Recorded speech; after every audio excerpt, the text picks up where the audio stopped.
Hi, wait, where's my notes? I would like to call the hearing to order. I also have an announcement of the date for the next board commission hearing is April 17th. Now I'd like to swear in the staff. If you would state your names and raise your hands, which you've already done. Do you swear or affirm to tell the truth, the whole truth, and nothing but the truth? I do. Thank you. Where do I do that? There's no motion there. Let's see. Yes. Roll So we call. have Chairman is present. Oh, McClymont, yes. Ms. Lyman? Yes. Yes. Commissioner Gray is not here yet. Vice Chair Howe? Present. Commissioner Brown? Present. Commissioner Toon? Present. And Commissioner Colvin. Okay, so Yeah. are you going to read the overview of the hearing format? Yes. Because I don't. So, the order that the hearings will take place, staff will present the application and the staff report, then the applicant will be sworn in, asked to present anything additional they would like to. Then we will welcome speakers from the audience. We have 15 on any application, they'll be given 3 minutes to speak each. And then the commission will discuss the case and ask questions. Thank you. Can we move on to approve the minutes from the last meeting? So moved. Second. Motion to approve the minutes is passed. Need to vote. Means what? Yeah, first Oh, we and didn't vote second. yet? All in favor? Those in favor, aye. Those Aye. in favor, motion approved.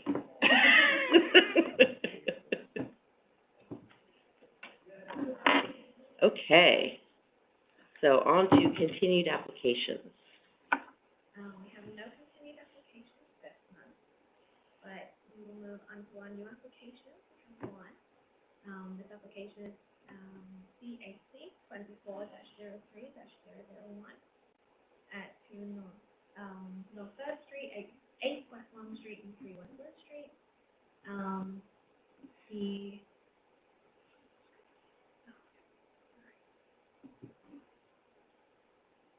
This is a request for action for temporary art.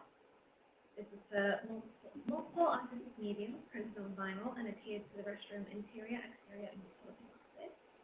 The SIB Public Service Association, or the SPSA, works with the City of Columbus to install 3 permanent public restrooms downtown. The new restrooms have recently opened for critical amenities to the downtown area.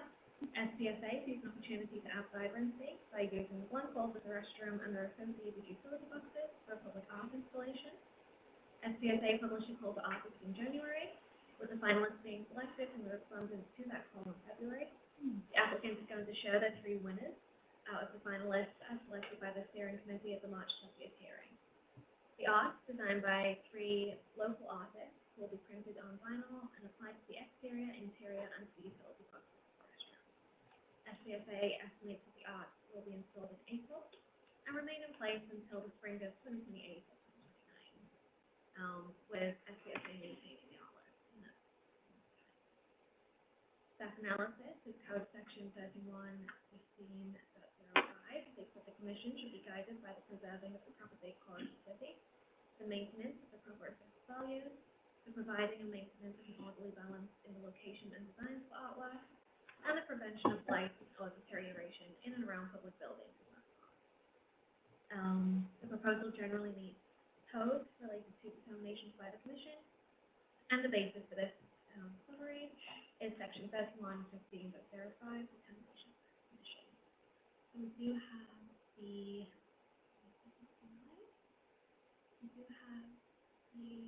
materials from the application.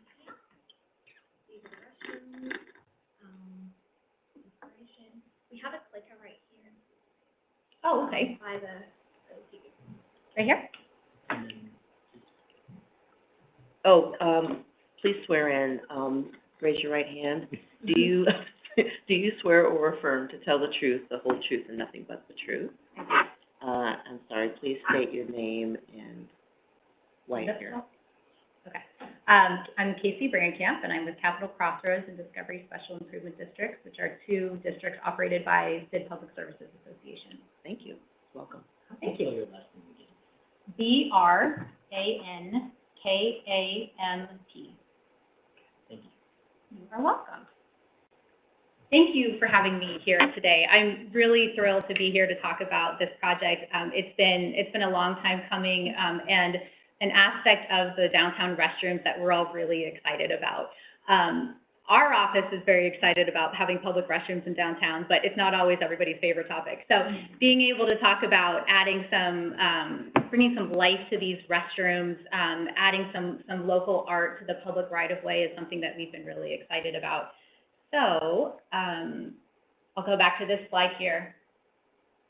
Oh, thank you.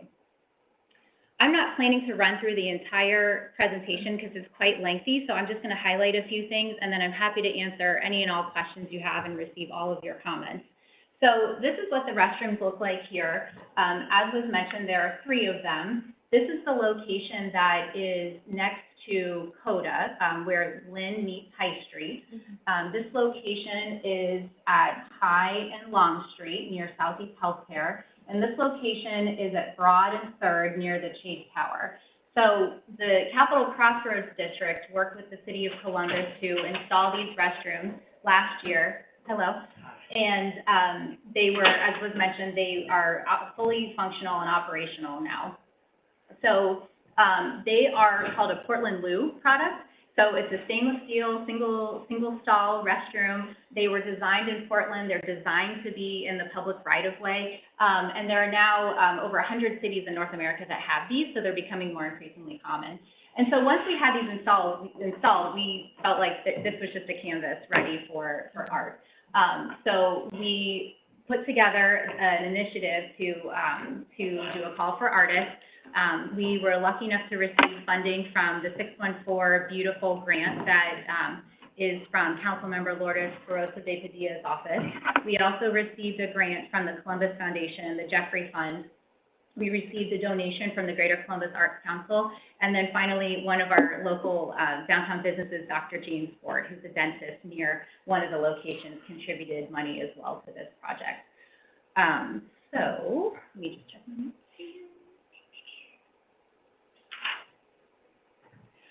So as was mentioned, we put together a call for artists in January, and we received 28 submissions for this call for artists.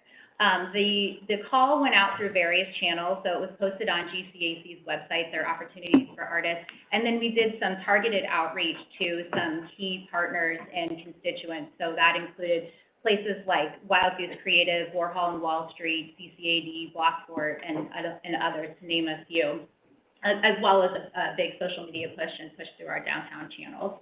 So as I said, that yielded 28 submissions. We then formed a steering committee to help us guide this process and help select the finalists. Where am I? Is it in here? That's a good question. Yeah, where do you? Is it in my cabinet? I think the computer froze. Okay, I can talk. That's fine. So we formed a steering committee, and that steering committee included adjacent property owners to each of the restrooms. We're good. There we go. Okay. So these are some examples from other cities that have done similar reps on their Portland Blues. Also some utility boxes. You've probably seen the utility boxes around Columbus as well, so this is not a new idea. And then I wanted to go to this page. So this is the list of the steering committee representatives. So as I mentioned, each of the adjacent property owners of the restrooms were invited to be on the steering committee. So that included Southeast Healthcare, the Nicholas, which is a residential apartment complex, the Central Ohio Transit Authority, 100 East Broad Street, 88 East Broad Street, Dr. James Ford, and then a couple other key organizations that we felt like represented a constituency that we wanted to include in this process. So CODA, the Greater Columbus Arts Council, Experience Columbus, Blockport, Downtown Residents Association, some of our Clean and Safe ambassadors, and some of our Capital Crossroads board members. So the steering committee, I'll go back to the screen, when they were reviewing the submissions, we asked them to consider the following questions when reviewing the artwork. Does this artwork evoke feelings of happiness and joy? Is this artwork of a caliber appropriate for the downtown environment? And lastly, is this artwork appropriate for everyone? So that was the criteria that we left up to those participants to think about as they chose their finalists.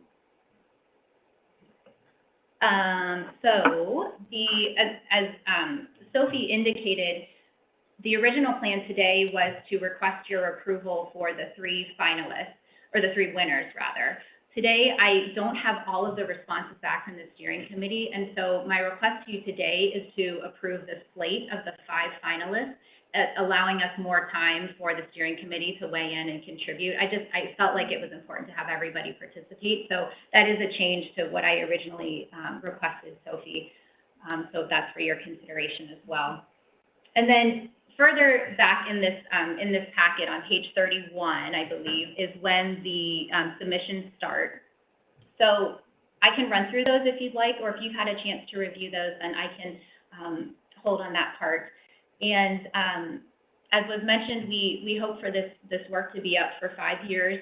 The state is responsible for all of the maintenance when it comes to the restrooms, both cleaning and then this artwork project. So we're prepared to absorb the cost of minor repairs and work that's needed. But we're also committed to making sure that this artwork stays vibrant and in good condition, and we'll source funding to do any major repair that's outside of our budget. So I think with that, I will open it up for your questions and your comments, and happy to answer any of those. Can I ask you a little bit more about, you all will cover, like, if there's vandalism to the art, what's your plan? I'm just curious. Yeah, well, it depends on the type of vandalism. So if it's a graffiti tag of some kind, then we have several products that we use in downtown, our cleaning team uses to remove graffiti. So what we will do is, once the artwork is in place, make sure that we test that in an inconspicuous spot. If there's some large tag across the artwork, we want to make sure we're using a product that isn't going to damage the actual art. So that would be the approach there. I think it depends on what that damage is. Got it. Yeah. So it's more of a troubleshooting assessment once that you cross that bridge, but you guys are committing to owning having ownership in the maintenance of it. Yes. And I just wonder, like, is there like a 24-hour commitment to cover the vandalism? Like, is there any plan on maintenance? Yeah. You know what I mean? Yeah, that's a great question. So in general, when it comes to graffiti tags in downtown, we try to get to those in less than 24 hours once we're made aware of those. And so that's part of what our cleaning team does in downtown for our property owners. So because we are monitoring these, our team is doing checks every 30 to 45 minutes of each of these restrooms. I think we'll know pretty quickly when, hopefully not, but if damage occurs. And then we can try to troubleshoot that and figure out a plan. I think it just depends on what type of vandalism occurs to know how quickly we would resolve that. But just in the other work that we've done in downtown, we know the importance of taking care of that as soon as possible. What might be the hygienic approach to this, too? Talking about public restrooms. Yeah. Amsterdam, too. I'm sorry, sorry to late the presentation. Brad Corbin here. But yeah, I remember I've seen something like this in Amsterdam where it's actually way more intimate than this. This at least has a door that can be locked. Yes. You just walk in, so. This does have a door that can be locked. Right. So our team is, as I mentioned, we're doing checks every 30 to 45 minutes during the hours that these are open. So we're aware pretty quickly if there's an issue. We're doing 3 detailed cleans a day of each of the restrooms, and we use a machine called a Kaivac machine. So it's a manual process for cleaning. There are some self-cleaning restrooms, but this isn't one of those. So we use our staff to do that, and it's typically 3 to 4 people, depending on what they need to do. And then we've also, already worked with the provider of our cleaning supplies to get a product that's not harsh, so that it still can make sure that the restroom is clean and sanitized, but it would be, more gentle on the artwork and the vinyl. So we're changing stations inside of here as well? There are not changing stations inside of these. Okay. And this is, That's a good question. yeah, I'm sorry, because since they're revamping all of the things in the buildings, how will we know the credibility of the artist? This is always the question. You know, are we gonna get, is there something on the artwork that will say this is this person whose work this is? Our plan for that is to have a prominent QR code in several locations on each of the restrooms that links back to a page with information about this project. So background on this, on the artwork, the funders, and then artist information. So that's our current plan. Okay. Some of the artists in their designs, I think, signed their artwork, which would be perfectly acceptable too. Okay. Yeah.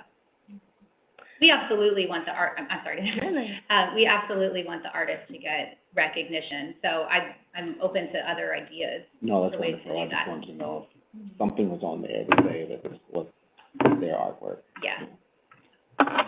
So I saw that on your package, it names Key Blue Prints. Is the vendor who Yes. Print the vinyls. Yeah. Have they done, very similar? They do a lot of those. So, yeah, thank you for asking about that. I solicited 3 bids from companies.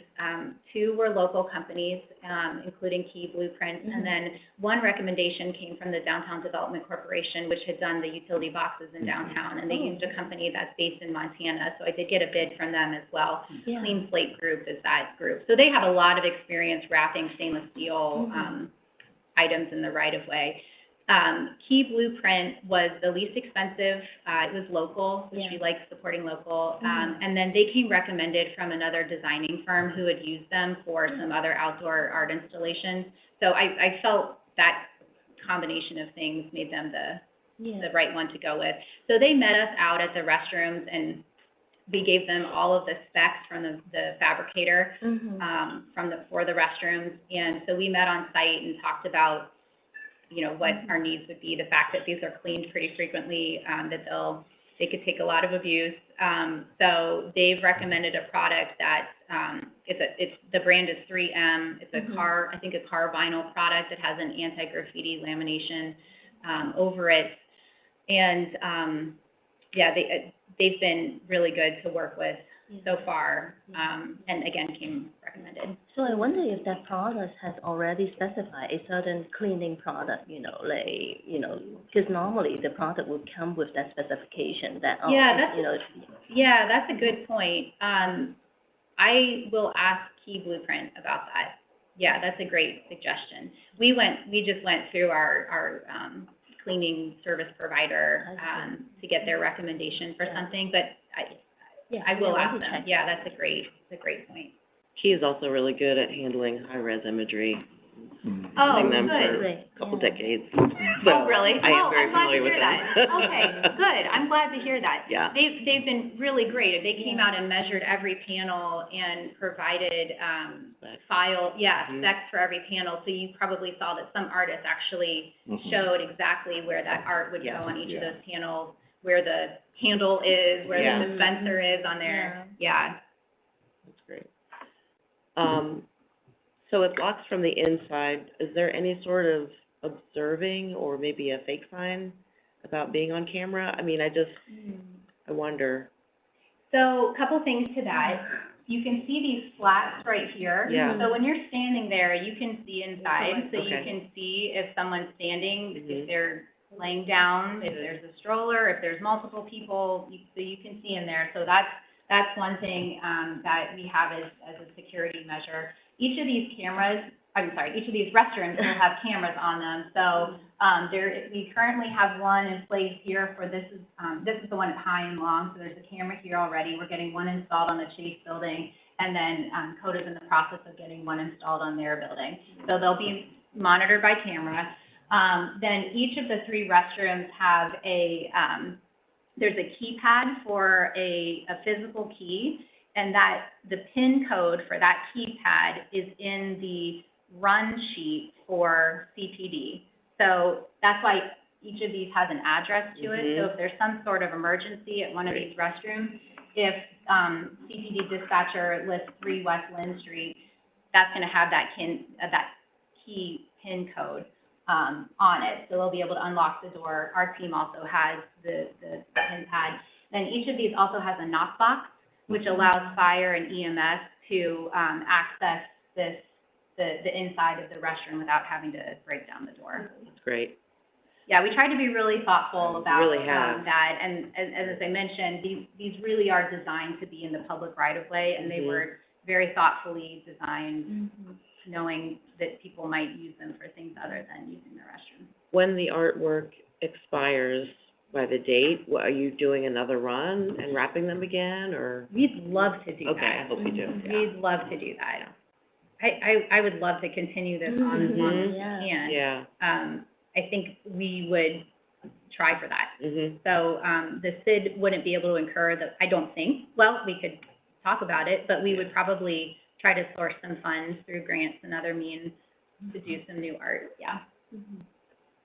You did say the hours that they will be accessible to the public are what and what? I don't think I did say that. Okay. They are open, 6:30 a.m. to 10 p.m. Okay. And that's based on our team's hours of operation. Mm-hmm. Yeah, Okay. yeah. We wanted them to be 24/7, but we also felt like we really want to be able to monitor these and make sure that we want to keep them, Yeah. we want to keep them, exactly. Yeah. And we don't want something, tragic or anything else to happen when we're not there to see it. So for now, they're open during those hours. Yes. There's There's an address, you can live there. We did have, an unhoused Address now. individual tell one of our team members that he was gonna move in there. Yeah, a mail slot, you're right. Yeah, all set to go. All set. Tiny house. So I'm curious about the, artist selection, process. So you mentioned that there are 28, submissions, right? Yes. And then now is, 5 finalists. Yes, there were 2 rounds to narrow down the list.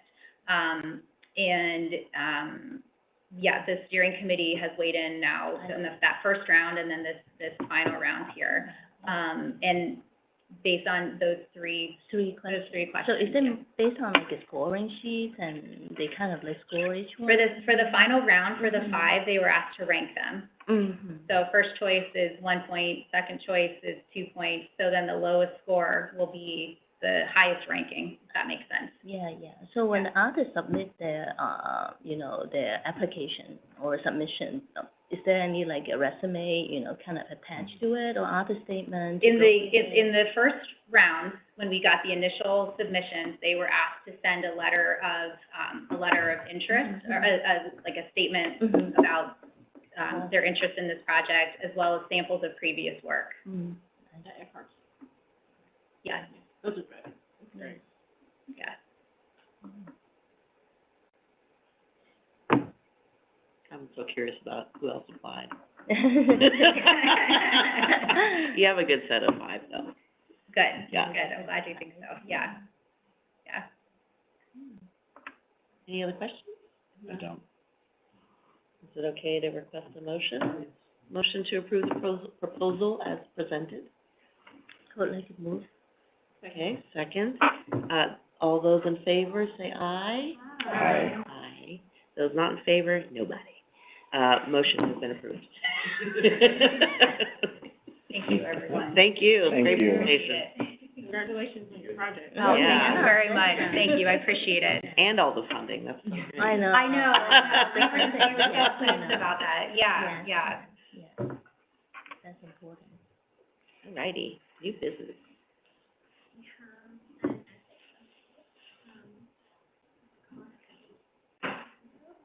Hello, everybody. Hey. Hi, Mr. Corbin. My name is Josh Cartier. I'm from the City Attorney's Office. I'm the representative from the City Attorney's Office for the Art Commission. And Sophie politely labeled the agenda item as an update. It might feel to you as like a lesson or a teaching moment. I don't want you to feel like I'm chastising anybody. I'm just, fulfilling my responsibilities to tell you what your responsibilities are under Ohio ethics laws with regard to service on the Art Commission. So, a couple of points have come up in the past couple of months. I want to go through them one by one. The first point has to do with the Reimagining Columbus project and some other public art plans that are coming down the pike, which are all very exciting and good things for the city, but there are, caveats that art commissioners should be aware of when they interact with, the Public Art Plan Committee or the Reimagining Columbus project. The second is a general piece of advice with regard to your service on the Art Commission and submitting or not submitting any proposals to the Art Commission. Not saying anything has happened like that with this body.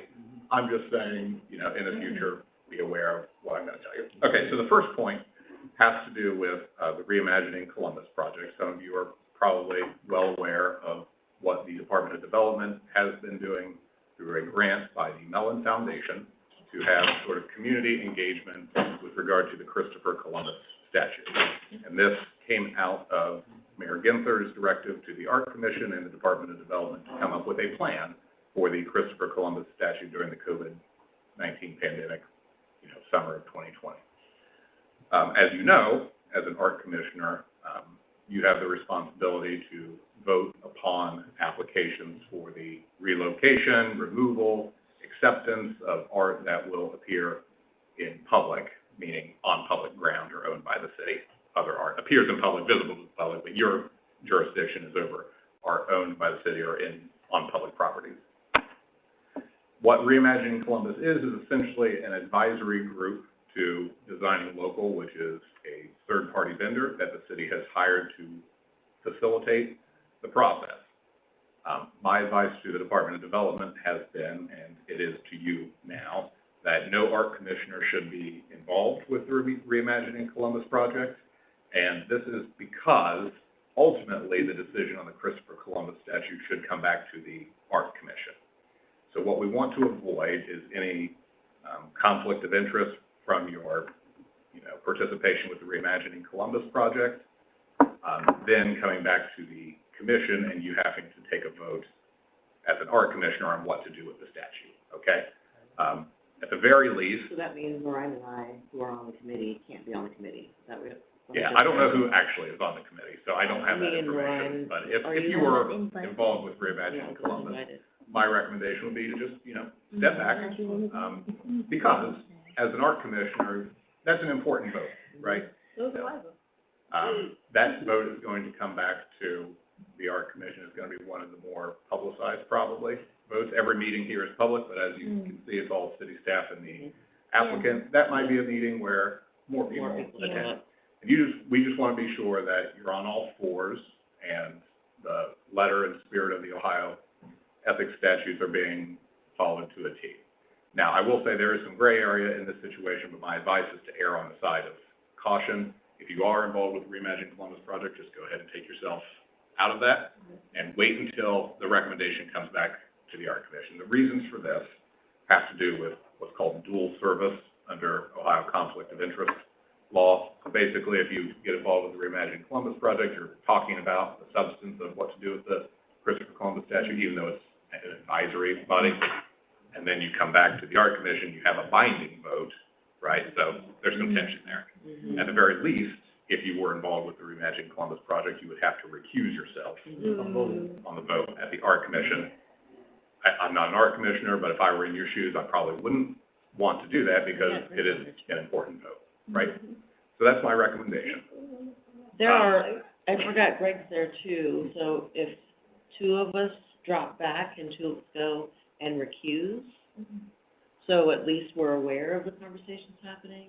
So I understand the inclination to want to be aware of these conversations, and it might be a hard pill to swallow to, kind of just take yourself out of this conversation entirely because it is an important one for the community. But my legal recommendation is to have no art commissioner involved with the Reimagining Columbus project. Are you gonna break the news to Jamie? So can I offer a point of clarification?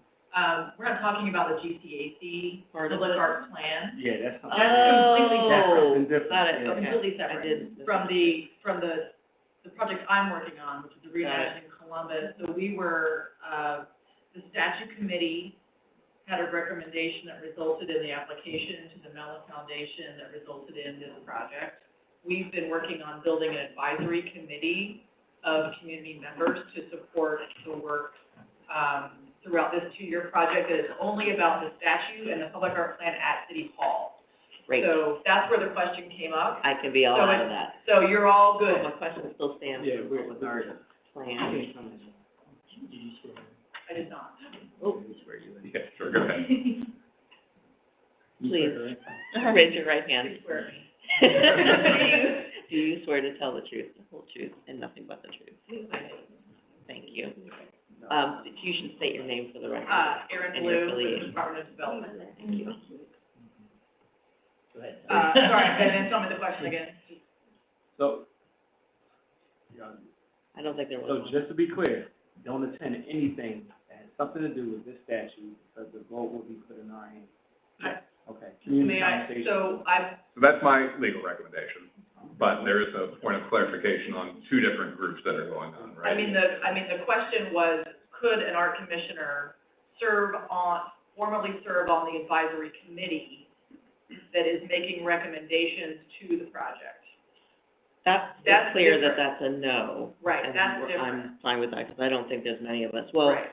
Eliza Me and and Mariah. Ryan were on the committee for the statue last The year. earlier, the Yeah, statute yeah, committee earlier. that has, so that work has completed. Got it, Yeah, but we I don't- just wanted, I was wondering if they wanted to be there, they could recuse, and we, No, don't. no? Um, Not at all, not at all. So I think that gets messy. advises, Okay. Yeah, I- can get- I would Got recommend, it. so as a result of this, this decision that we've talked about, on staff, I talked with Amanda Golden, who's the managing principal at Signing Local, and we have told, planning staff that we want to make a presentation to the Art Commission quarterly, because the whole reason we wanted to have your representation was to have your input and involvement as we go forward. Great. So to make sure that that's not lost, Mm-hmm. we will we'll make sure we have a quarterly presentation to the commission on the progress of the project, Great. and we'll start that with next month's meeting in April. and that would be a fine way to go about it. That way, everything's in public, Yeah. you can give, Right. input Mhm. as the Yeah. project goes along, but you're not having any substantive deliberations kind of, at the ground level. Yeah. But I don't believe, and tell me, Josh, if I'm incorrect, I don't believe this prevents you from attending a community event Like a conversation. as a community member that's just participating in general conversation. That's what I just got out of it. Yeah, there's a That's what lot I of just got out of roundtables it. we've You all don't been. want me at the community. So, the problem with the advisory committee from, an ethics standpoint is, it's not really kind of in this gray area. Is it a public body, is it not a public body? So if you attend as a community member, you could of course go and just kind of listen and take everything in. The issue becomes when you start to add and Yeah. deliberate with And other shape. people and have these roundtable discussions, then it looks more like you're serving on both bodies. Yeah. And the more you look like you're serving on both bodies is where we get into the tension with the ethics. The community conversations are not advisory committee activities. These are open to the public. The Yeah. advisory committee meetings are only quarterly, and those are not open to the public. The meetings that we're talking about, we have a lot of engagement, events, where we're gonna go take nature walks to the mounds, the monument workshops, the community conversations. Those are not, specifically advisory committee activities. Those are just public events that the community is invited to engage in. Which is a little different, I think, than Yeah. the advisory Yeah. committee I conversation. agree. So if there's any public meeting that's generally open to the public, you're probably fine to attend that if you want, just to be kept informed. That's really all I think on. Yeah, I would still Mind your mouth. kind of shy Yeah. away from Yeah. talking with each other about, Yeah, mind your the conversation, though. Christopher Columbus statue and the City Hall plan and Staying away all other the members of the advisory committee. Scrolling past any articles. Use your, No, I'll read it. you obviously want to be kept informed, but use your discretion as to, the deliberations, okay?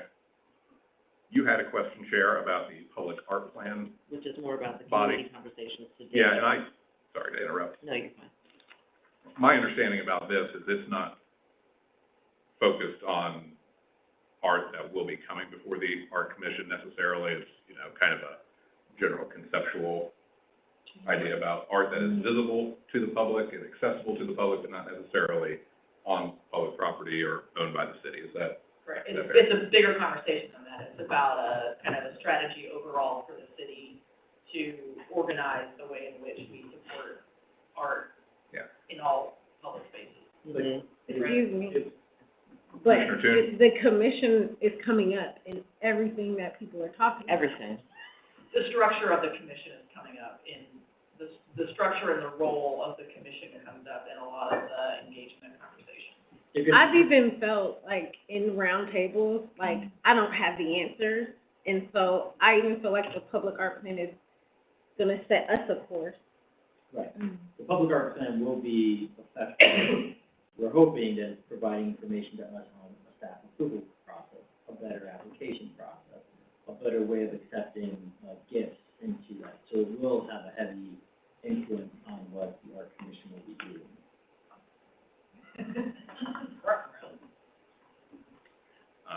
And I noticed there was a list of folks who are on the art commission who are part of this. Yes. All up in it. So there are issues. There's open meetings issues, right? And I don't know the details, whoever,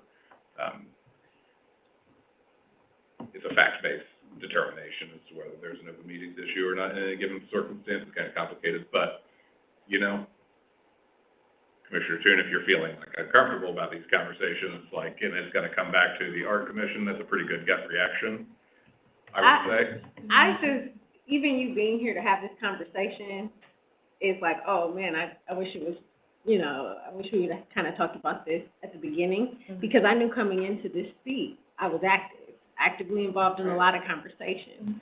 The So, reason why I got on this board. and yeah, I don't know the conversation. you know, so to hear this kind of, this approach to it, it's like, I get you, I know about that whole thing, so I just am, and I, a little, because I do notice, I've been, you know, I'm on the steering committee for the public art plan, so I do notice sometimes it's showing up as a conflict, sometimes because there are conversations being had at the table, and I have to be honest with folks, I'm like, I don't know yet.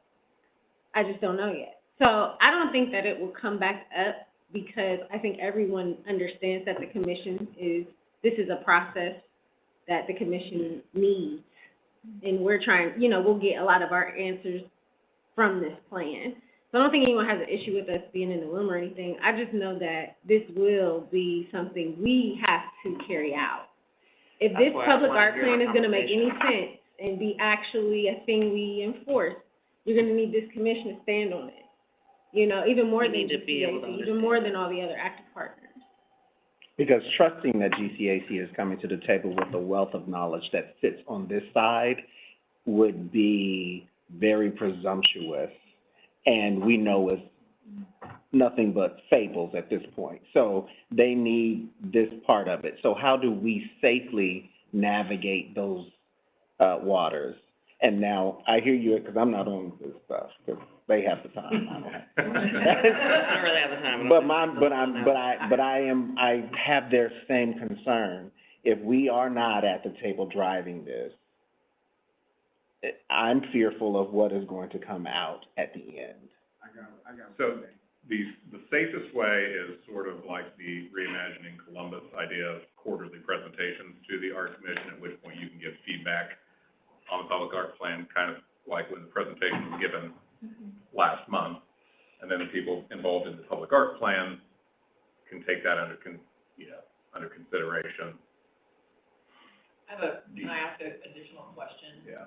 And I don't know if committee members, or maybe if Jennifer were here, she might have an answer to this question.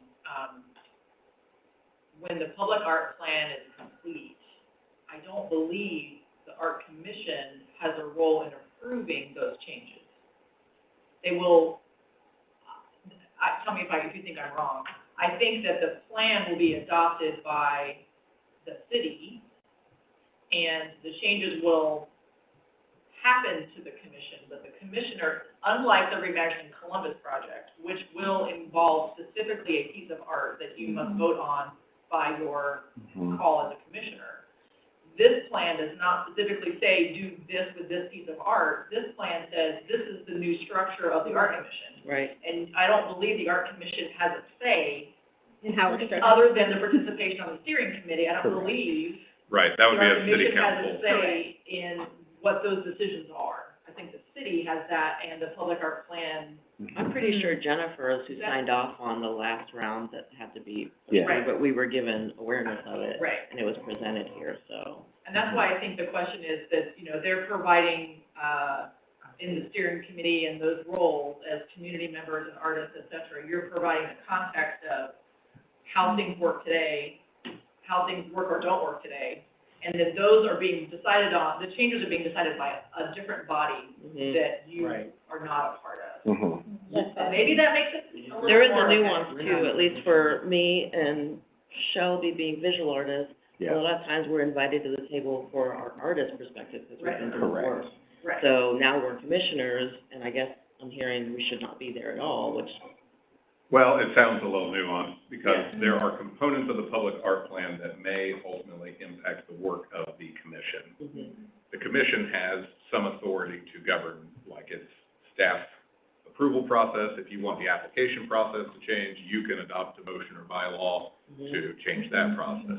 The structure of the commission itself and the charge of the commission in your jurisdiction is city council's decision, right? They give you chapter 3115 of the Columbus City Code, Mhm. and that's the sandbox that you play within. Mm-hmm. Within that sandbox, you do have some decision-making authority as to individual pieces of art, which is like what reimagining Columbus is with the Christopher Columbus statue and City Hall art, and the way in which applications get funneled to the commission, because 3115 is pretty silent.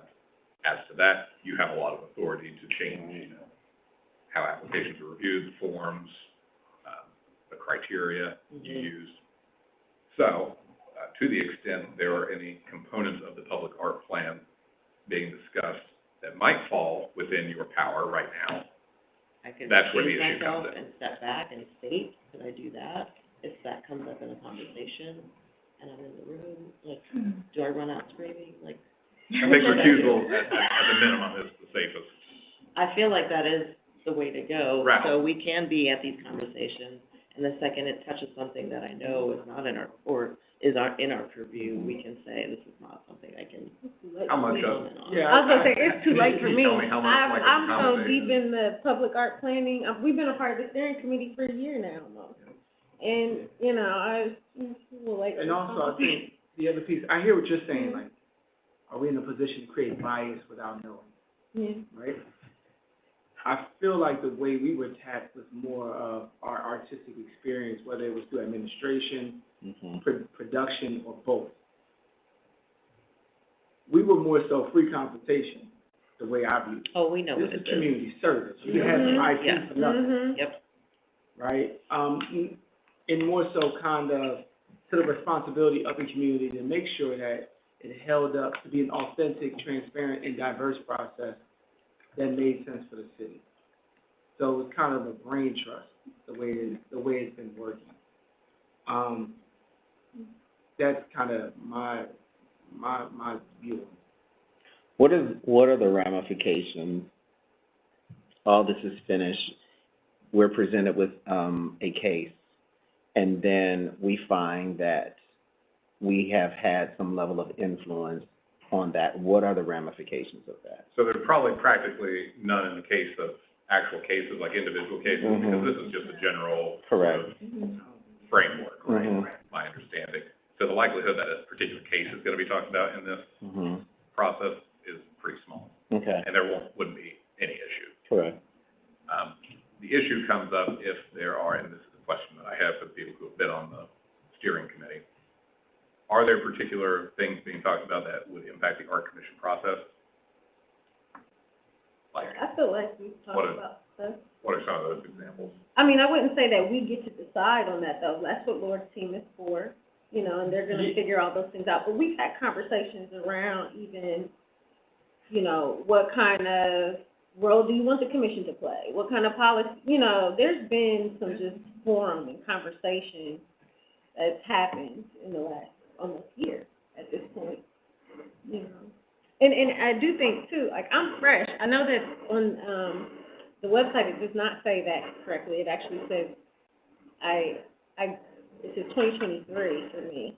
But I didn't come on until December of 2023.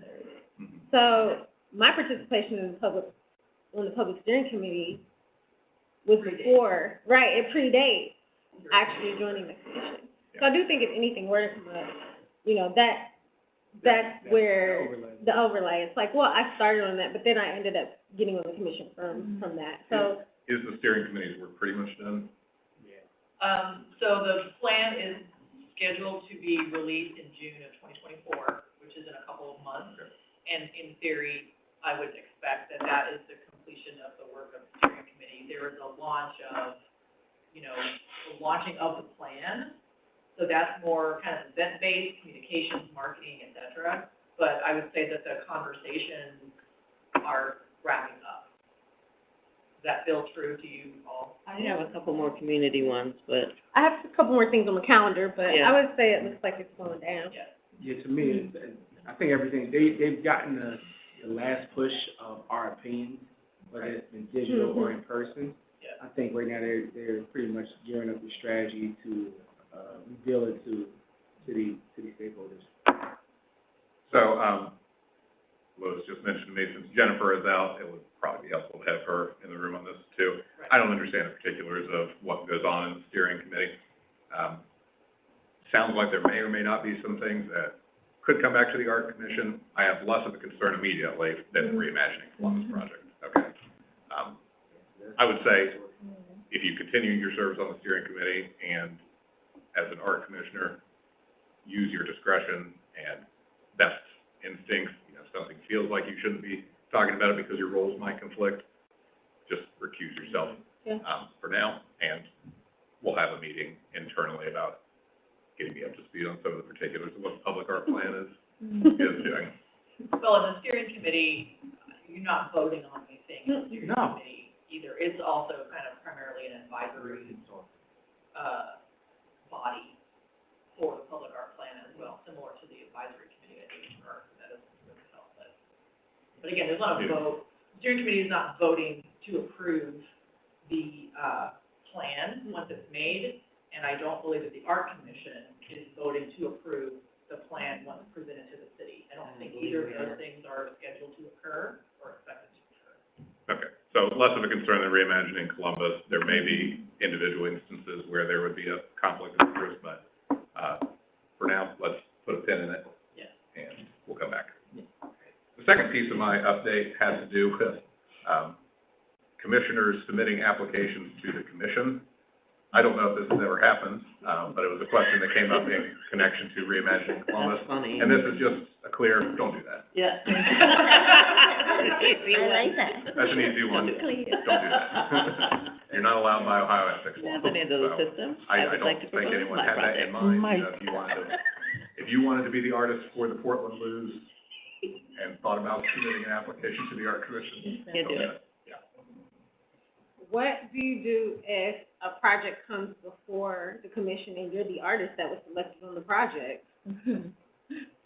I've actually had one recently. It's coming for What do you. you do? I've been waiting to hear back So what- what's happening. Sorry, what project do you have? I mean, I'm just saying, like, I actually asked that question before I committed to this position. I said, is this mean that I cannot participate? Visual artists wanna know. Huh? The working visual artists wanna know. Yeah, yeah. Yeah, I get that. Yeah. Is there a difference between who's presenting the project?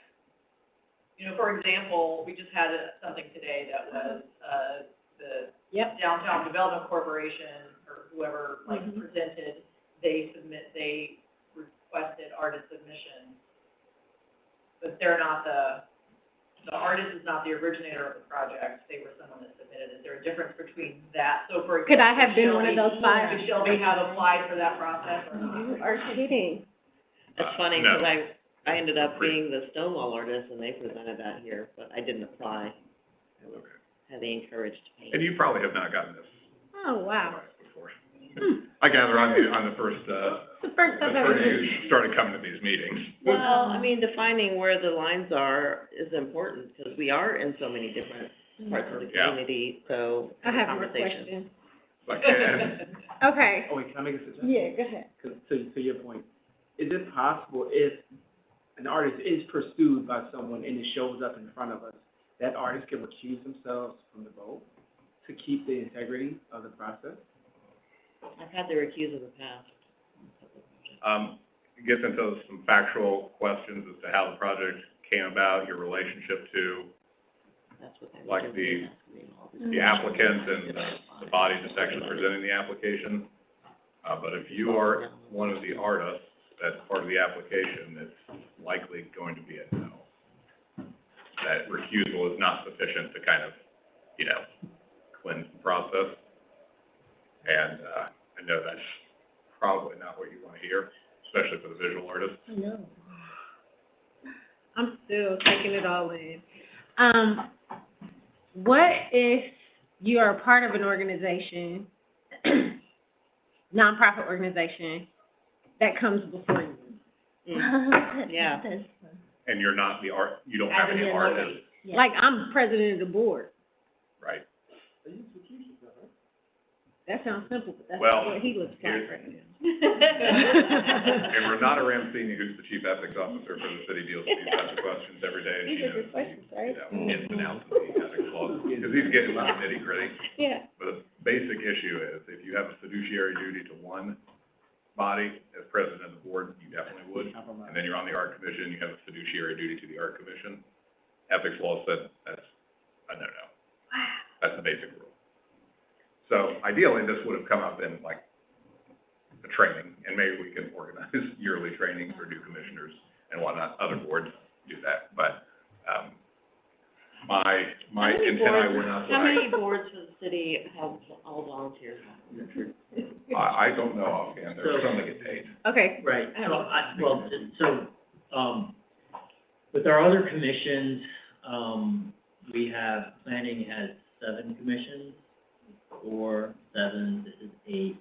We staff 8, we run 8, and then those are all volunteers as well, and they're made of architects and landscape architects, et cetera.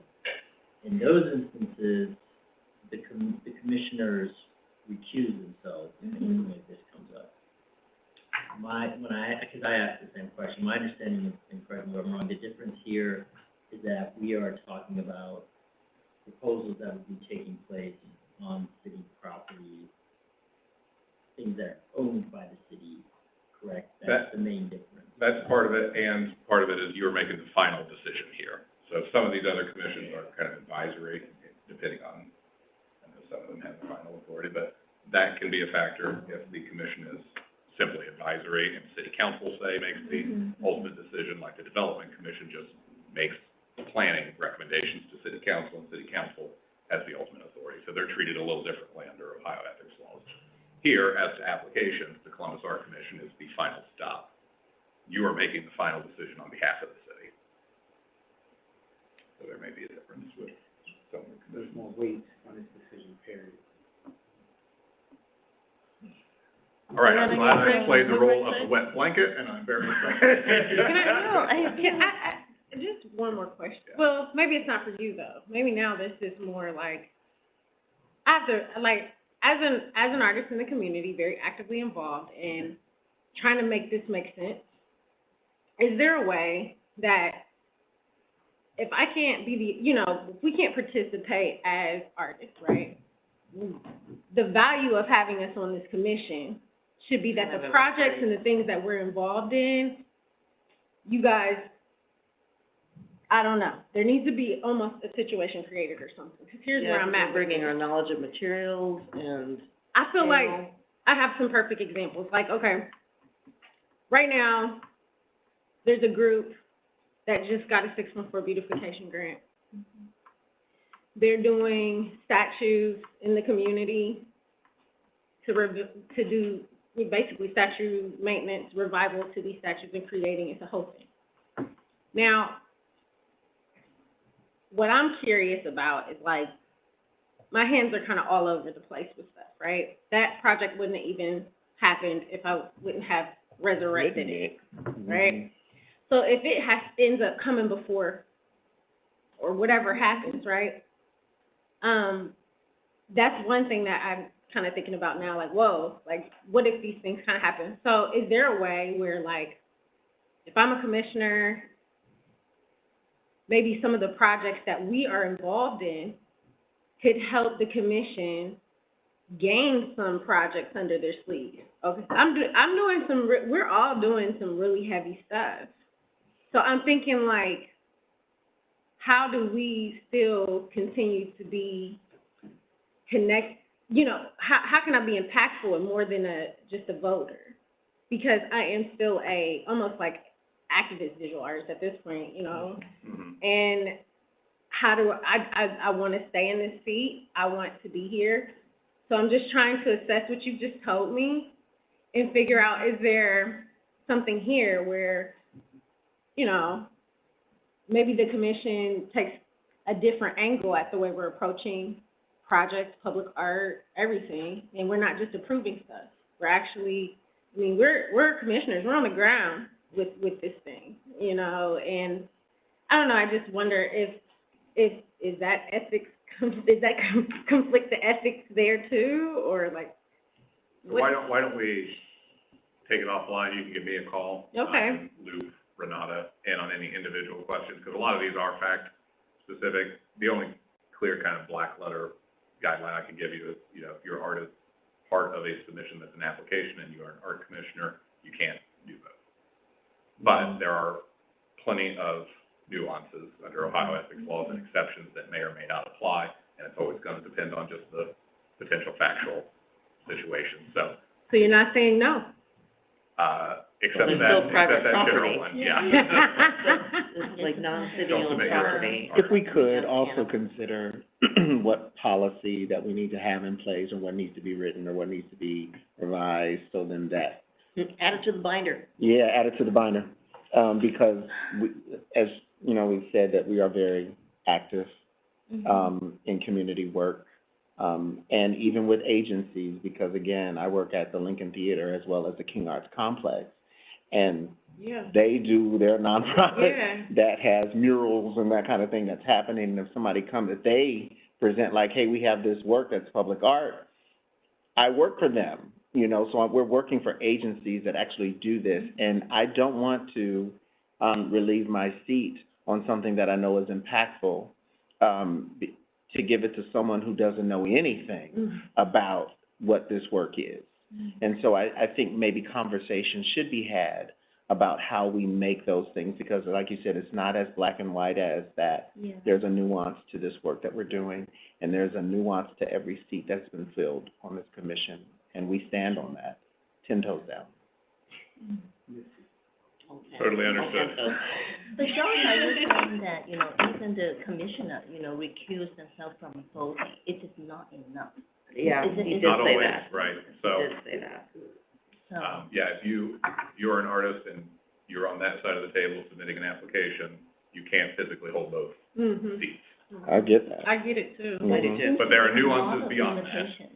And that's why I say, if you have Let's a particular explore them. hypothetical, I know. I didn't realize that at all. give me a call. Yeah. I thought I'd be by happy to recusing work it it would through be with you. enough, for Used to that be. case. It used to be. Can I get your business card? Yes. I would like it too. I have more questions. I think I've got a couple, but we can And do they're that. similar to what After the Shelby's meeting. saying, That's but it, yeah.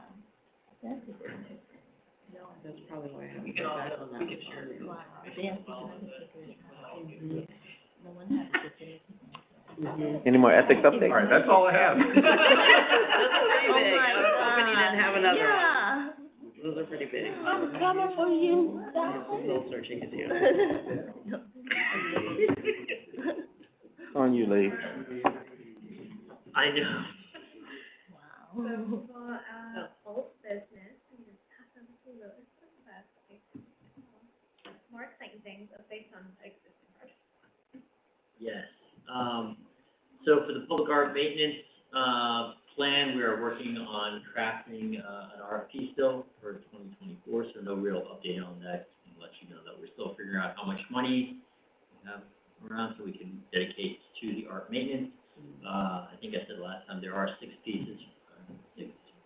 5 or 6 pieces that for sure we will be maintaining, the deer and some other ones. And, there is a piece that was recently damaged, at Marconi Park, at the Riverfront Park, that we would want to, repair.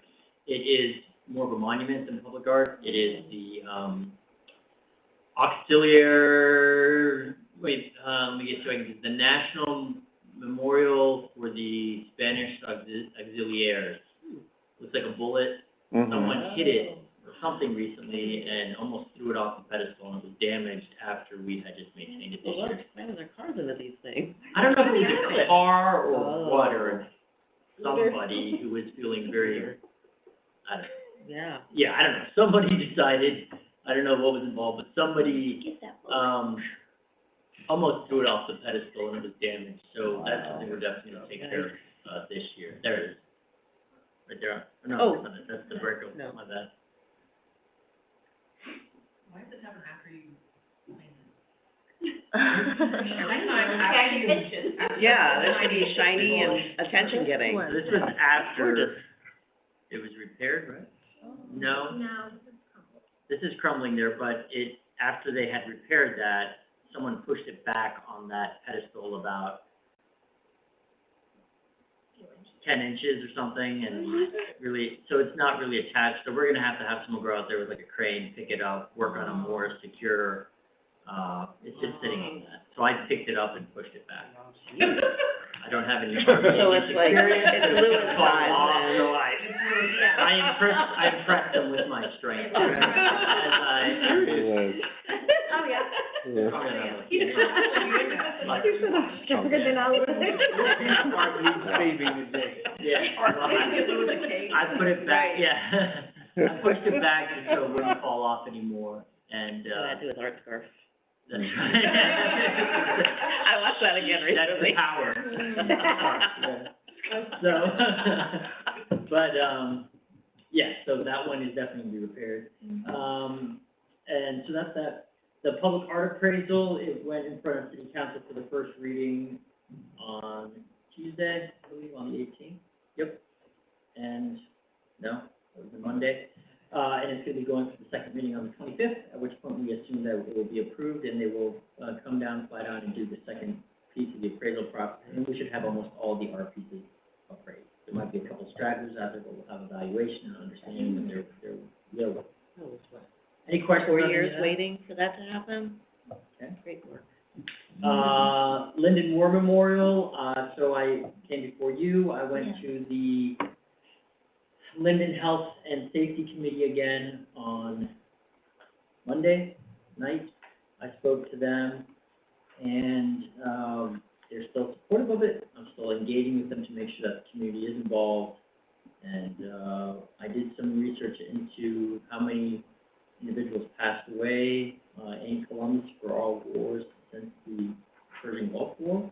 It was very difficult to find that list. I've made many phone calls and whatnot. I ended up just doing a lot of digging on Google, and I found, some Department of Defense lists and whatnot. So, it was one in Desert Shield, one individual passed away in Desert Shield. One of our service members, or 8 of our service members in Afghanistan, I believe, and 12 in Iraq, unfortunately passed away. So that's 21. How many of those were from Linden? We're still doing research into that. Hopefully we'll find out. But the main point is that it should be a very small number, of names added to the memorial, if any served from Linden at home. But that's still moving around. We're working on some MOU agreements with Rec and Parks to make sure that we're all on the same footing and that we all agree to how the monument will be handled moving forward. But main takeaway is there's support from the community for moving it, preserving it, from the veterans groups as well. So, I did ask about the historical marker stuff, and they said that it was, like, the city can apply, fill out a historical marker, especially if there's community partners involved. It would be a very quick, it wouldn't take very long with something like that, your process. I told them, I was like, it's already, you guys know what this is, it's not, the research is done. right. So, I was kind of talking to her about like, well, what is the process, you know, what is worthy of a marker? And what's worthy of a marker in this situation is the story of that being Linden's downtown and that whole thing, more than it is the monument that we're moving, Town square. the town square. Gotcha. So we could take a deeper dive into that later, but I did kind of inquire Yes. to kind of feel around. Yeah, and I was thinking about that, and so one thing everyone's brought up is what happens to the space afterwards, and we brought it up here as well, and I think it's a very valid, consideration to take into account. Talking to the Linden Health and Safety Committee as well, I brought that up, that perhaps a historical marker. They're still interested in doing some sort of decorative plantings there, even though the monument's not gonna be there. They were working with, who's the florist in North Linden, they've been there forever, Who's Lincoln Hughes? We use Batiste, No, but that's that's not not Linden. it, that's oh, not they're it. on, it's on Hudson, Flower? flower shop, or they do landscaping. Oh, Oakland Nursery. Oh, okay. Hudson, right? Yeah. So they worked with Oakland Nursery. Oakland Nursery will donate some, They're wonderful. flower materials. I love them. Also, Columbus Realtors got a grant of $7,500, for this project. We're still working out how that would work out, all the details. But basically, we don't control the land. I think I said this last time, we don't control the park it's going to, that's why we're getting an MOU with them. So any kind of future improvements, and I told it to the committee as well, work with Rec and Parks. I have a meeting with Rec and Parks tomorrow. I'm gonna bring up that this is a concern, people have ideas. I'm gonna bring up the idea of a historical marker of the flower planting, and put on their radar that everyone is indicating that they're, wanna know what's gonna happen to that location. But it is really gonna have to be a process that is approved and goes through Rec and Parks. There you are. Yeah. Just to keep that on, just to give you an update on it. Do you all normally use MOUs, or is there something contractual that's more solidified in an MOU? Usually MOUs. That's Yeah. it? We'll have a memorandum of understanding with Rec and Parks. I mean, we're gonna maintain the art piece, it's more just a real, we just wanna make sure that we have in writing that we have Rec and Park support for the memorial to be there. I get it. I'm just saying that MOUs really aren't. I would have thought there was something a little bit more concrete than just an MOU. That's my concern. Well, the way you can think about it is the art commission has to approve the relocation, Mhm. right? That's your authority. These are two city departments Mhm. working together, so there's Mhm. less of a concern that, you know, something's Gotcha. gonna fall by the wayside. It's not Mhm. development having a contract with a third-party vendor, in which Okay. case we would demand, you know, a for-profit or a Okay. service contract. Perfect. But here, since it's, you know, Rec and Park stands development, it's Okay. It's all city, that's Yeah, no, understanding I with got it, you. because everybody's here and Mhm. recorded. MOU is probably the way to go. Okay. And then out of the struggles of the past, we're still working on the RFP for that. That one, you know, the Linden Memorial's kind of taken it's been under the spotlight a bit more because we were trying to get it done as quickly as possible, and then, we're working on the RFP for other struggles of our past, and as we have updates to it. And then, So, Art Archive has been updated with all the monument memorial again. They did take a little hiatus while we were trying to figure out what should be included in the art collection. So as Lois mentioned, a couple months ago, we just renamed it. They have all been replaced. Great. So we have, one of the ones that's the Baxter's Memorial, the Buffalo's Memorial. Oh, I know what I was gonna ask you. Can you go back up? The Little Black Dreams. Yes. What's the update on like just getting that, the mural's gone. The mural, you can't even see it. It's clean. Yeah, it's It is covered. clean. Yeah. And I saw you guys are doing a maintenance thing, and I think about this one often, because you can't even see it anymore. Yeah.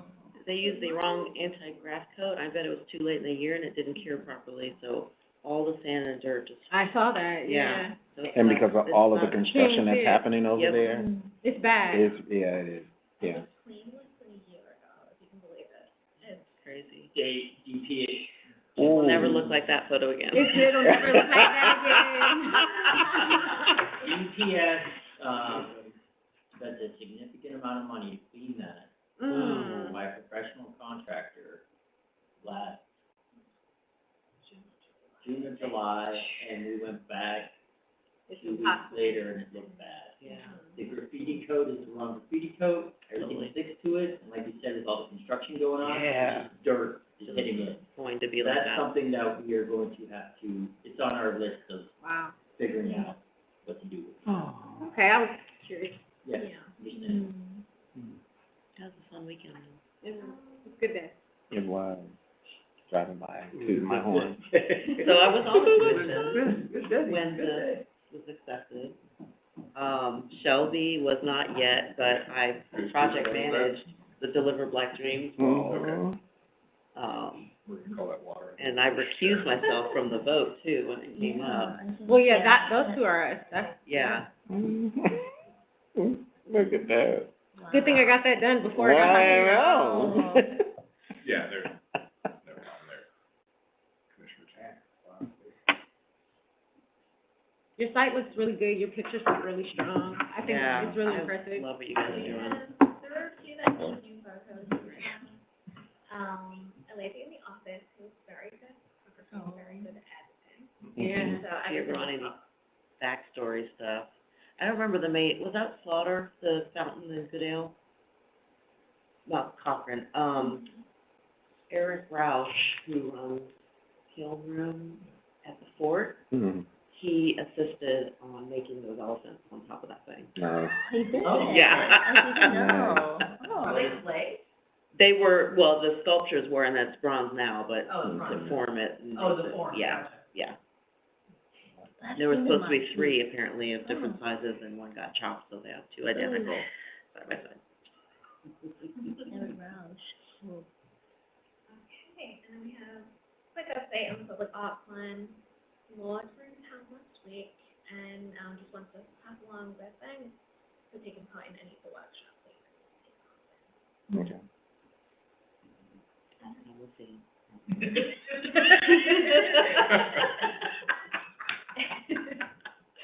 And that's everything that I have. Thank you. You guys have any? Anybody? I don't. Motion to, adjourn and go have dinner? So moved. Second. Motion, all those in favor? Aye. All those not in favor? And Motion passed. Commissioner Corbin,